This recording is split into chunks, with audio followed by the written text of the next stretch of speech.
The following is a special presentation of Tony Curry Radio. Keep your mission on your mind and your mind on your mission. This is Mission Minded with Michael Coleman. Welcome back to another Mission Minded, the award-winning Mission Minded. By the way, did you see Michael Coleman of the Heart of Alabama Food Bank? Did you see where the American Music Awards now have a podcast section? They're actually yes, they just added, and they're saying that this could be something that maybe the Grammys pulls up on. They're now having the best podcast section of their show, which a lot of people think is kind of funny, but there's millions and millions and millions of podcasts, so we're part of that. So I know that recently, I think I talked to you several months ago, I actually turned in one of your podcasts for a local award here. They have things called Addies, which are advertising awards. And we put it in for a podcast, and we were chosen out of, I don't know, like 3,000 different podcasts. So you were top 5. You didn't win, but you were last. You were last of the 5 podcasts, which is, I mean, that's very nice. No, that's big time stuff.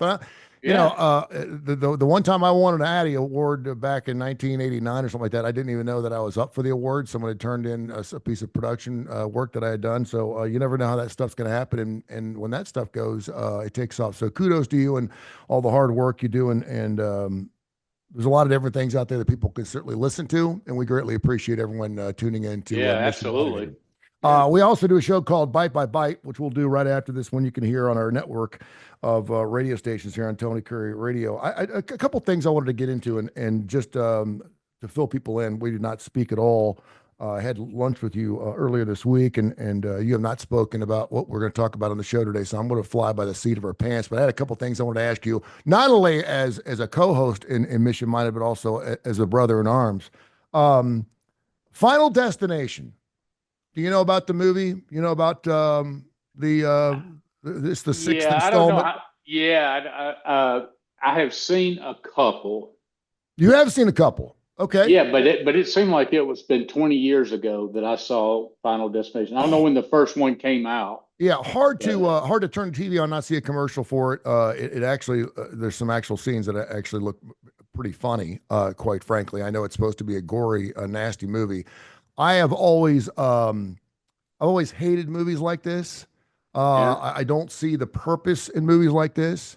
I took my son to Pleasant Grove after the tornadoes back in 2011, 2012, when we had those bad tornadoes. And at the time, he was about 6 or 7 years of age, and we were walking through the destruction of the neighborhood, and he had a little bit of a welt in his eye, and I said, "Are you okay?" And he goes, "Yeah." He goes, I feel really weird. And I said, "How do you feel?" He goes, I'm sick to my stomach. I feel like I got to get sick, but I'm really excited." And I said, "That's exactly how you should probably feel." We that's the reason why there could be a small little fender bender on the side of the road and we have log jams, because people want to see the wreck. We want to see the train wreck. It's not something we normally see. And sometimes I can actually say, if you're waiting in traffic for an hour and a half, you get up and it's just a car parked on the side of the road. You're like, "Oh man, no wreck. There's no ambulance. There's no one getting hurt. I mean, come on, Yeah. And so I understand the allure of why people want to see something that is just absolutely gory and nasty and disgusting. Another part of me says there's parts of our brain and parts of our heart that we don't need to open. We don't need to investigate. And for me, I'll go even as far as to say it's somewhat satanic. Are movies like this, and we already know that we've done a lot of research on shooting video games, that just because if you play a lot of shooting games, combat war games, that doesn't mean you're going to go out and kill a bunch of people. But are movies like this good or bad or indifferent? What's your thoughts on that as a Christian man? Oh, wow. You did throw me for a loop today. Well, of course, it doesn't mean I don't have thoughts. I have thoughts on everything, whether they're dumb or not. But well, it takes me back when you were talking about that. There was back in the day, and I want to say it was back when I was in high school. It may have been as an early adult. Was the very first time a movie came out called Faces of Death. Yes, Faces Do of you remember Death. that? Yes, and that was. I And mean, it was horrible. I mean, it was. I well, never. you could, for Yeah. us, we couldn't get our hands on it. It was like trying to get an X-rated movie. Hmm. It just wasn't available, and especially in South Tell Alabama. people what it was about. Yeah, so it was not supposed to be any of it staged. I think it later came out that maybe some of it was a little bit, but it was supposed to be video recordings of people facing real death. Hmm. And the truth, and when you hear about it, most of us had not seen death, at least up close. You had a relative die, you may have had a parent die, but you didn't get to see the process of going from a state of life into a passing away. True. And there is something very fascinating. It's you know, as they say, macabre in one sense, but there's something fascinating about it. Right now, I was watching the Darwin Awards as a page on Facebook, I believe, and it shows people doing really stupid stuff, climbing up on power lines, and then getting electrocuted to death. And I watched it for so long because, again, I find it just that whole process is fascinating on one level, but then it leaves you like after a while. I said, I'm just going to stop following this because I'm seeing too much of it. Hmm. So, and again, I'm no different than everybody else. Rubbernecking. I've seen people lay it on the side of the road with sheets over them, just on and on and on. Um, I guess because the events are so rare in our life, it's lots of times we're just fascinated for a lot of reasons. But I've kind of been all over the place throughout my life. Initially, I thought, well, maybe there's some truth to the idea of people watching violence in video games. Um, but then as I grew up, I can watch something. I can even play a video game, and I didn't have any problem um, playing a video game with violence and then disconnecting from it and then Yep. saying, that doesn't Of mean course, I'm going to go. you're in your 50s too. Well, I'm saying back in the day when I Okay. was Yeah. younger, but there are people who can't do that, who because of either their current state of mental health, the environment, whatever it is, it does seem to cause them to get lost in that world or want to recreate that world.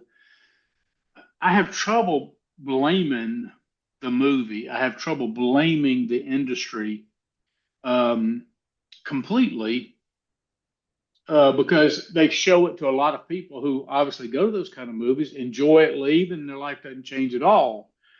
So should a few kind of control the majority? Now, this is just kind of an American. I have the right to watch what I want to kind of Sure. thing. Yeah. Um, I will tell you from a spiritual perspective, I think there's all sorts of ways that Satan uses very small windows of opportunity to infiltrate our lives or infiltrate our perspective. The most fascinating movie came out about 2 years ago called Nefarious. And it was done in 11 days. But the people who wrote it, it was a Christian movie, but you couldn't tell it was a Christian movie. A lot of churches wouldn't even play it because they saw the cover of the video. It's kind of a very dark, but it's about a prisoner who's dealing with a man and he's demon possessed. It has the most fascinating dialogue, but the reason I'm bringing that up is the psychiatrist is supposed to be determining whether this guy is eligible for the death penalty. Hmm. I mean, he's supposed to be put to death that night. So Yeah. the psychiatrist is coming in, doesn't want to send him to death, wants to say he's crazy. And they sit there for the vast majority of the movie. Just there's this dialogue back and forth, and it's just so well done. And one of the things he does, he challenges the demon. He goes, "Okay, if you're a demon, infiltrate my body." And the demon speaking to the man said, "Well, it doesn't quite work that way. there's rules, and we have to be invited in.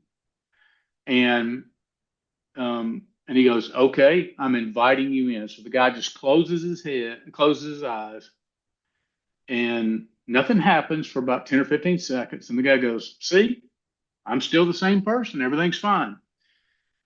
And what the guy says is, hey, I got what I wanted. In other words, he wasn't looking in 15 seconds to overtake his whole body.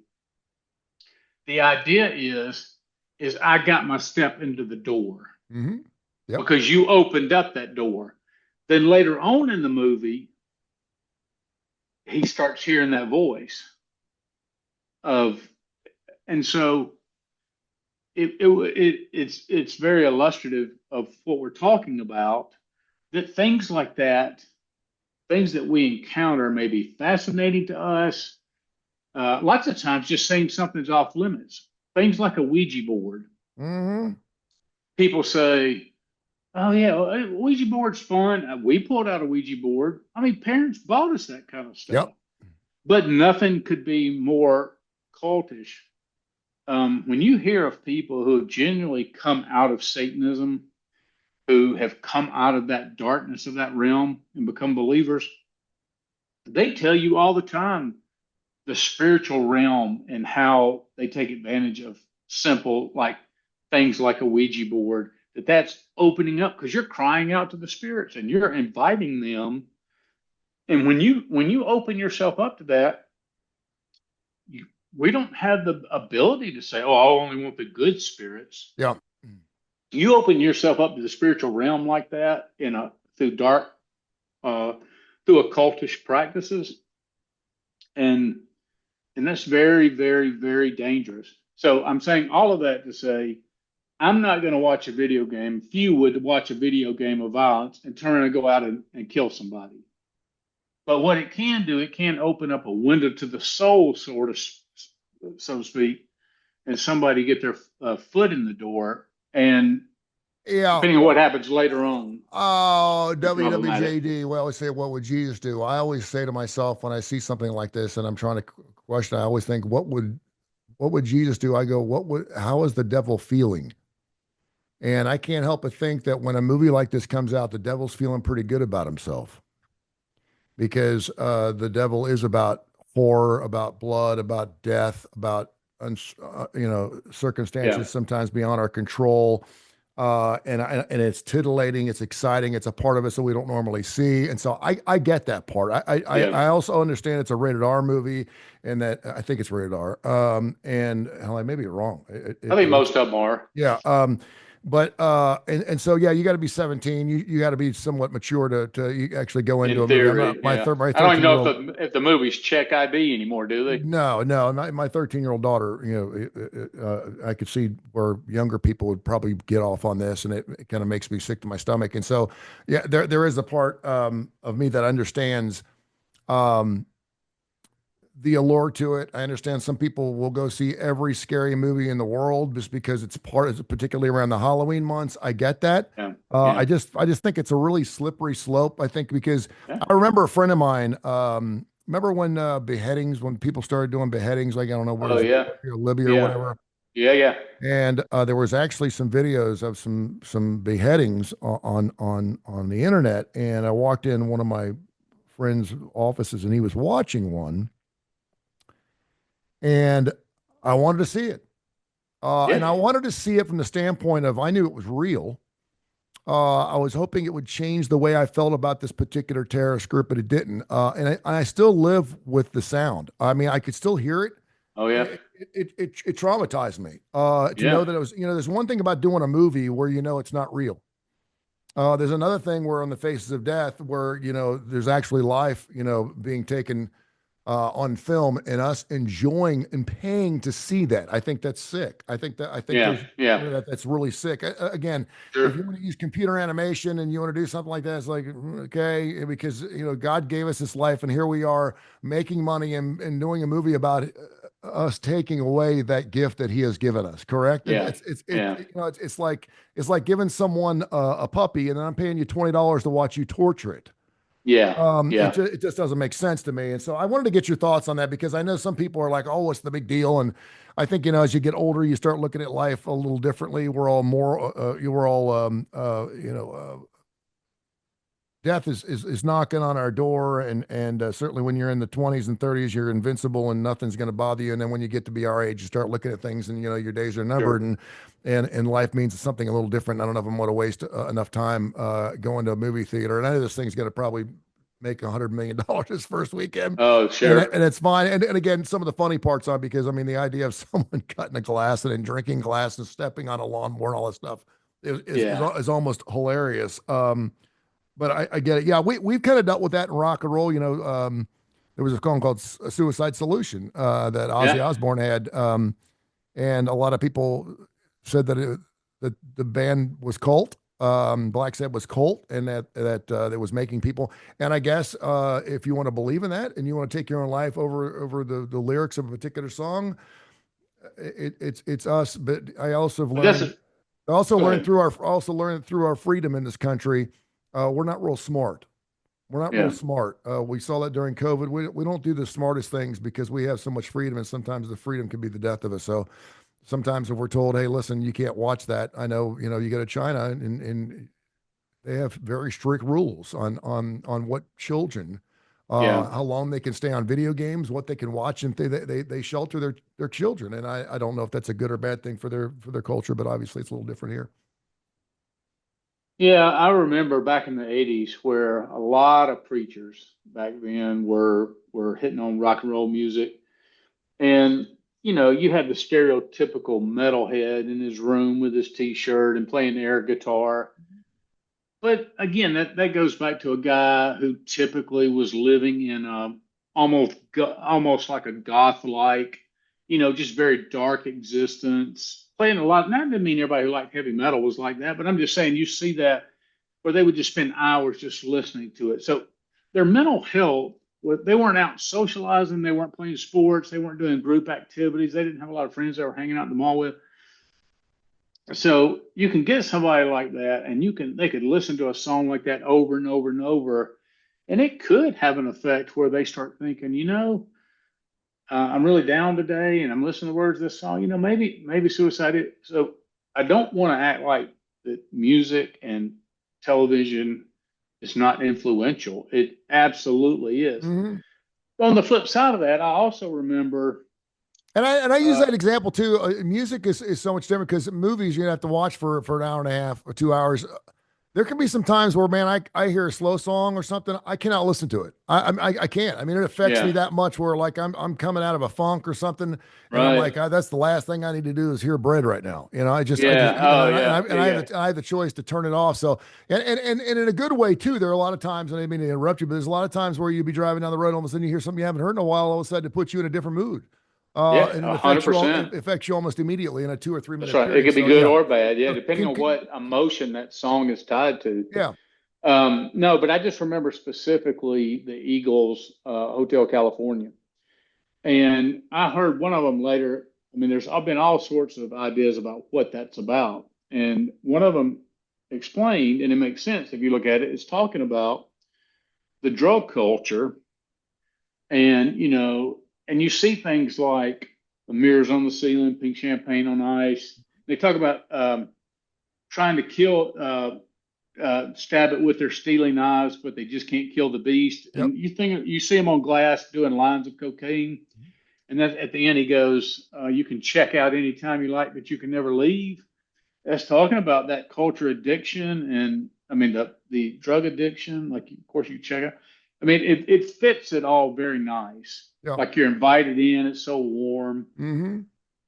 Well, preachers in the '80s and I think even early '90s were saying, try to tie that song into the Antichrist, the beast, and then they turned them into a bunch of Satan worshipers. Everybody on the Eagles had made a pact with Satan, and then they go out and they preach that as if it were the truth. Now, and people say, "Well, better safe than sorry." But what that does is, when you find out how wrong they are, I mean, because you can work people up into a frenzy about something, and and you can get them to rage against the machine on whatever the issue is.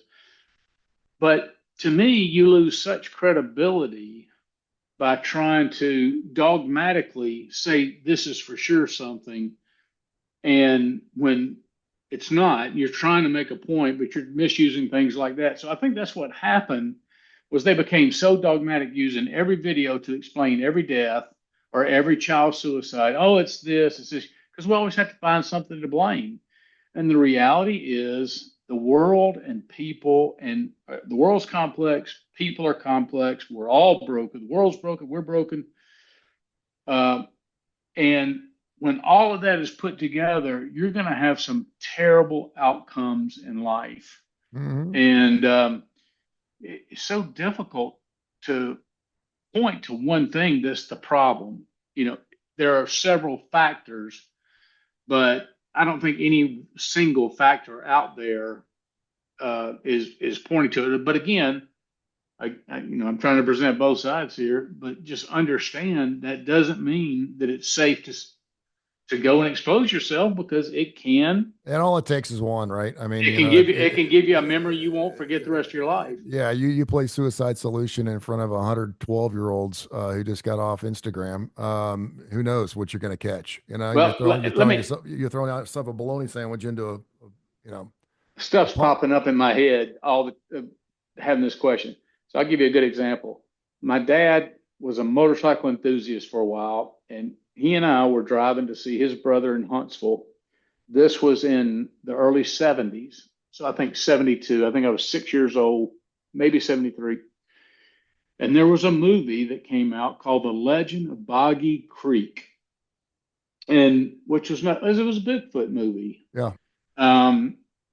And we go to a theater. He says, let's spend the night in Decatur, and then we'll get up the next day. And he's like, hey, you want to go see this? And I was like, yeah. Of course, I'm just with my dad. I'm not going to do whatever my dad wants to do anyway. That movie scared me so bad as a 6-year-old that 4 years later, I was living, my mom and dad had divorced. We had moved to Montgomery. I was living over there in Forest Hills. And our backyard butted up to a big drainage ditch. And then it was woods. We had a small little, brick home.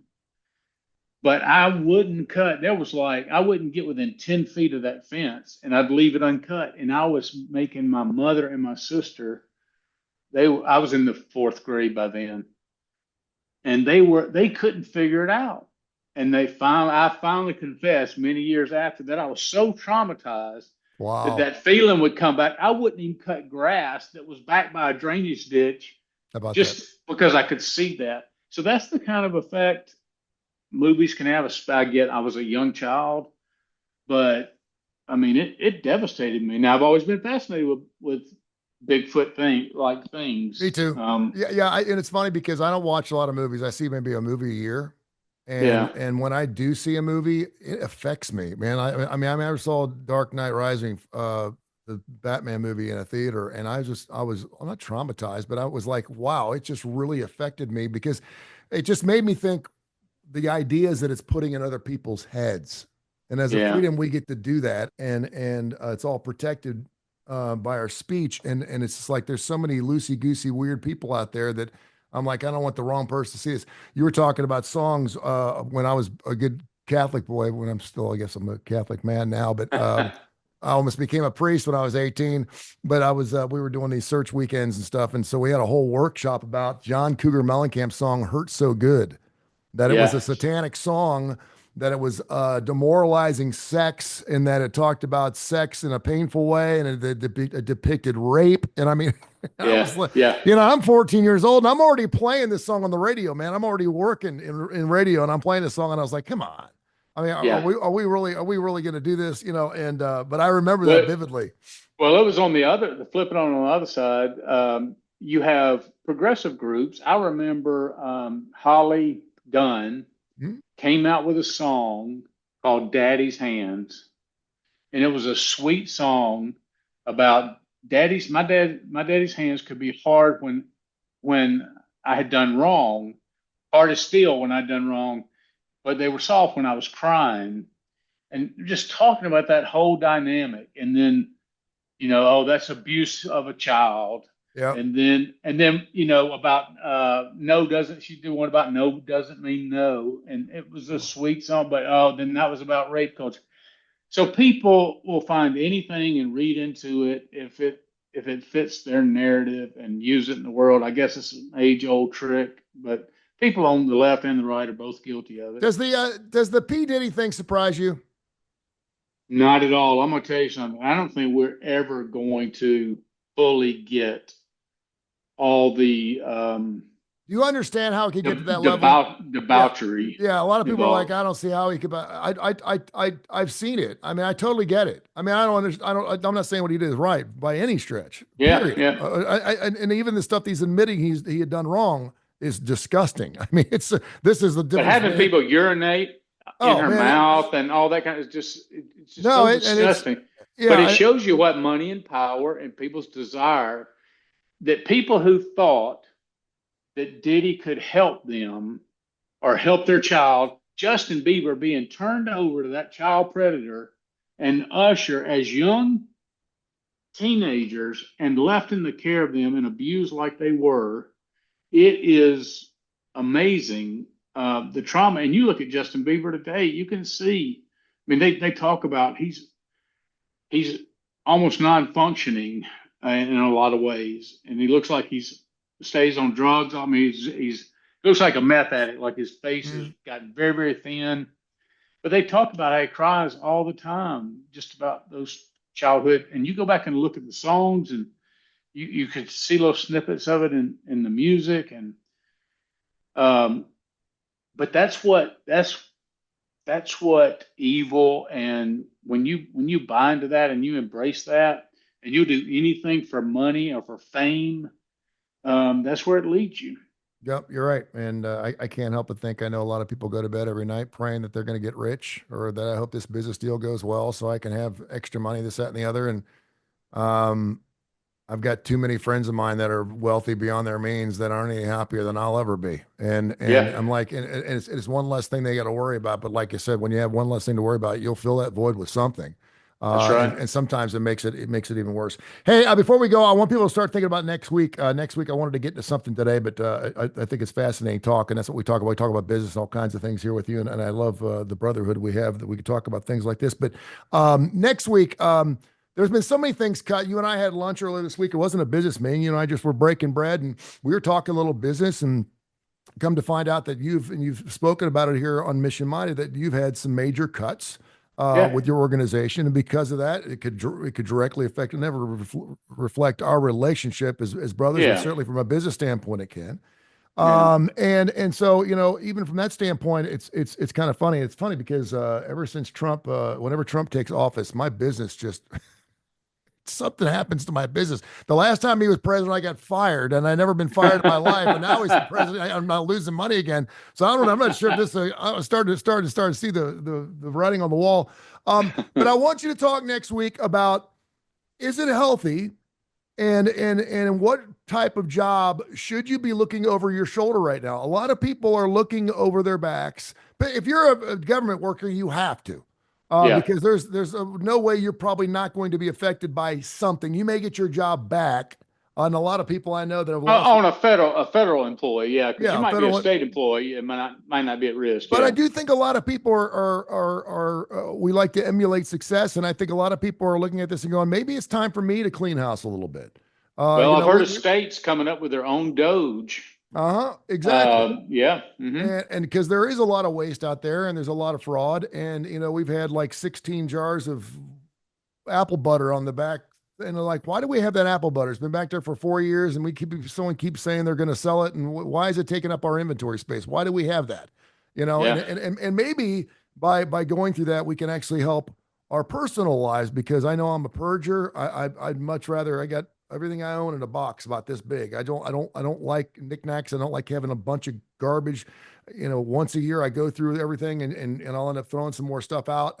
Have I wished I'd held on to some things? Absolutely. But maybe it gives us a chance to kind of purge from a personal standpoint too. Maybe what does it tell us about business in our own personal lives and how clean cut? Because obviously, It's just it's a market correction for me. I mean, Yeah. we get fat and happy, and we start adding jobs, and get bigger and bigger and bigger, and all of a sudden we pull back. And more than Yeah. likely, we're not cutting back to where we were before, so we're actually growing in that. But the stock market never goes straight up; it goes like this. And Sure. so I'd be interested to see maybe this is a good time for a lot of us. Because the other thing too, and I hate this because for people that went to college for 8-10 years to become a scientist, and all of a sudden they have no jobs. I think it's going Yeah. to work out for them. I'm just like, I'm not a scientist, so I don't know, but I'm like, just chill out. Wait a second.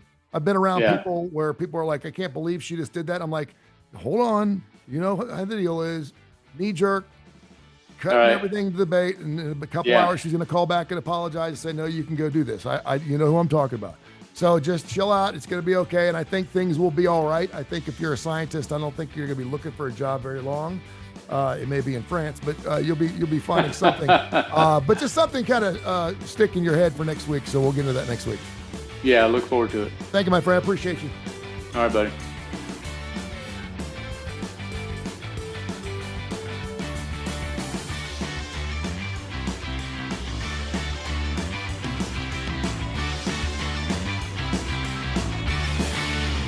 This has been a special presentation of Tony Curry Radio.